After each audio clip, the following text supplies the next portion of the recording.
सभी सद्भाव संभाग ऋषि के वंश बन जाए। सभी सद्भाव संभाग ऋषि के वंश बन जाए। प्रभु आशीष दो हम तुम्हारे यंत्र बन जाए। प्रभु आशीष दो हमको तुम्हारे यंत्र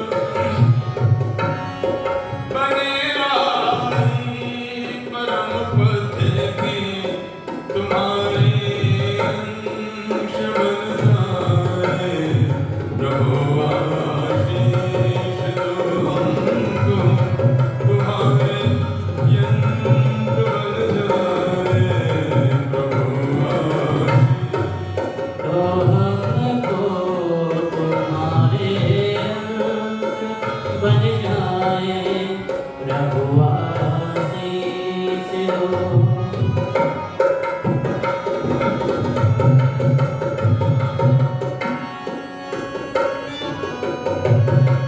नहारे हम परिस्थिति से बदल दें प्रेम से दुनिया। नहारे हम परिस्थिति से बदल दें प्रेम से दुनिया। नहारे हम परिस्थिति से बदल दें प्रेम से दुनिया। समझ कर प्रेम परिभाषा, समझ कर प्रेम परिभाषा तुम्हारे संत बन जाए। प्रभु आशीष दो हमको तुम्हारे यंत्र बन जाए। प्रभु आशीष दो हम तुम्हारे यंत्र बन जाए। बने राही परम पद के तुम्हारे अंश बन जाए। प्रभु आशीष दो हम तुम्हारे यंत्र बन जाए। प्रभु आशीष दो।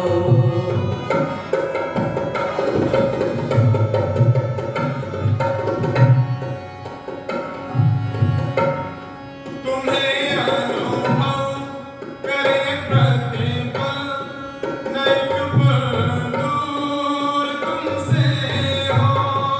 तुम्हें अनुभव करे प्रतिपल, नैक पल दूर तुमसे हो। तुम्हें अनुभव करे प्रतिपल, नैक पल दूर तुमसे हो।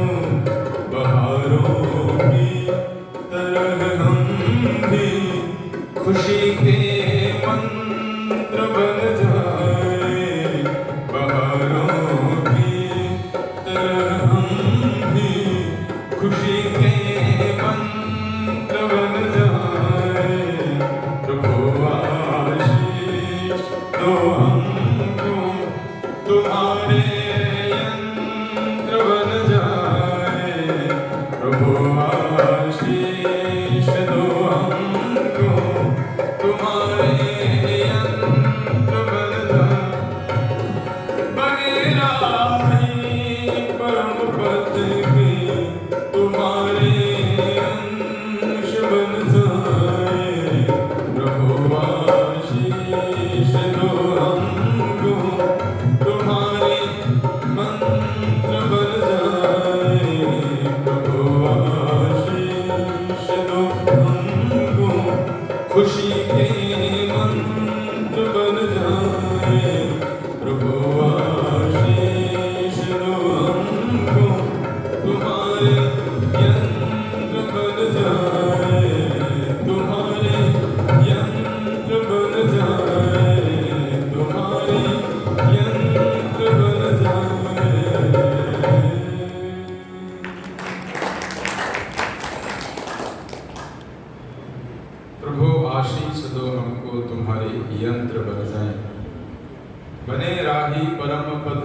तुम्हारे अंश बन जाए।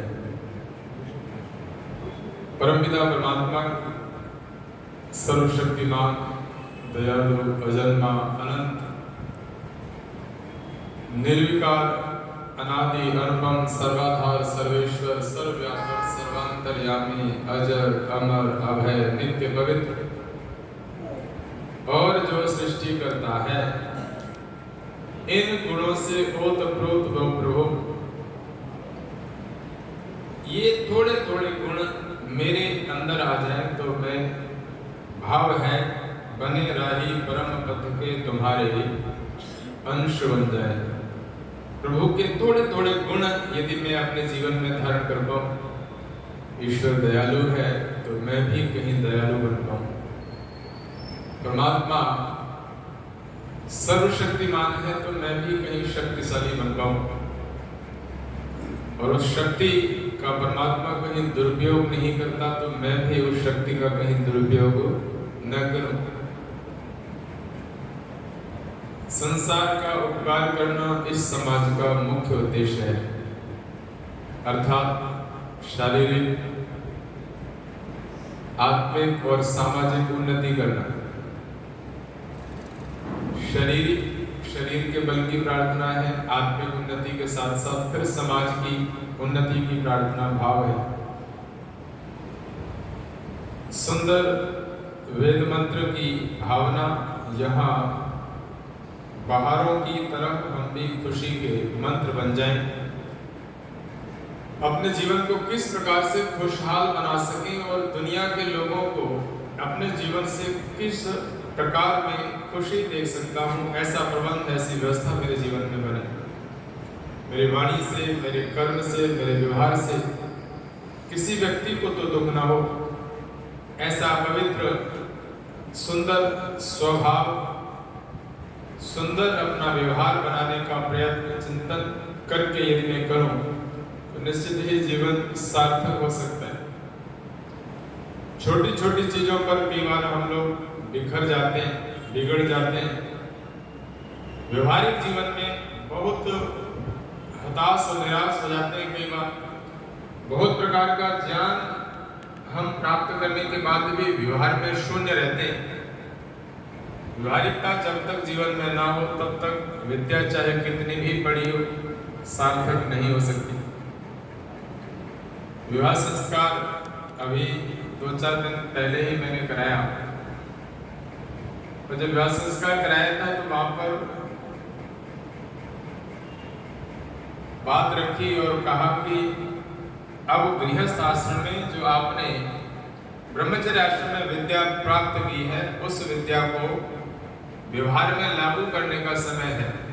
गृहस्थ आश्रम जो ब्रह्मचर्य काल में विद्या प्राप्त की है, उस विद्या को गृहस्थ आश्रम में जाकर के व्यवहार में लागू करने का एक प्रयास है, प्रयत्न होगा। गृहस्थ आश्रम इसलिए है, यदि मैंने गृहस्थ आश्रम बसाया, 2 अलग अलग व्यवस्थाओं में पले बड़े बच्चे और दोनों गृहस्थ को बसा रहे, और गृहस्थ आश्रम को बसा रहे जो अलग अलग गुरुओं से प्राप्त ज्ञान किया है, उस ज्ञान के आधार पर गृहस्थ को कैसे खुशहाल बनाया जाए, इस प्रकार का यदि चिंतन बच्चे विचार करके गृहस्थ में जिए तो निश्चित ही आनंद होगा। अपने अपने अहम भाव को लेकर के बहुत जल्दी टकराव हो जाते हैं, इसलिए आज वर्तमान में देखने गृहस्थ लंबे नहीं चल रहे। अब जो आप सबकी आयु, जो बड़ी आयु के लोग हैं, उनको छोड़ दीजिए। आज वर्तमान के समय में जो नई पीढ़ी आ रही है, शादी हुई के 6 महीने बाद पता लगता है कि तलाक की नौबत आ रही है, 1 साल बाद पता लगा कि जो उसकी तलाक हो गई।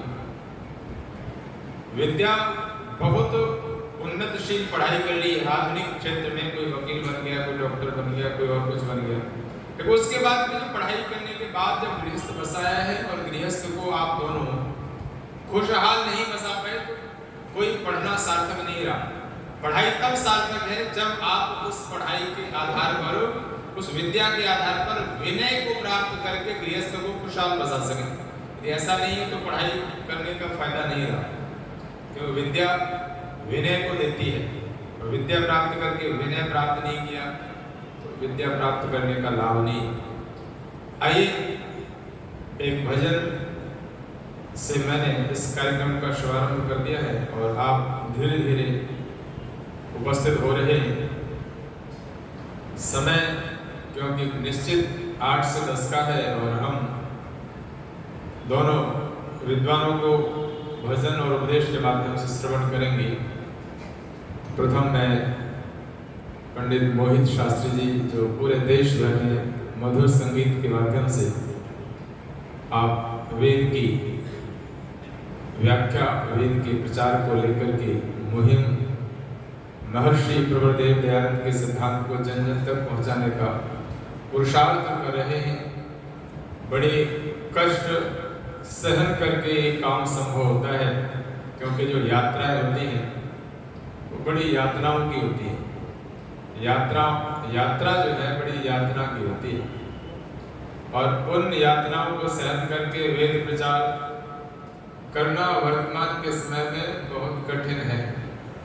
चाहे कितनी भी सुविधाएं होगी, लेकिन फिर भी सफर में दिक्कत ही आती है, परेशानी होती है। लेकिन हमारे प्रवक्ता भजनोपदेशक देश में आज हिसार में है, तो 5 दिन बाद हो सकता है बिहार में जाना पड़े और लंबा सफर करना पड़ेगा वहाँ करना, वहाँ से फिर हो सकता है महाराष्ट्र में जाना पड़ जाए। तो यात्राएं बड़ी यात्रा की सहन करके वेद प्रचार का कार्य हो रहा है, कर रहे हैं।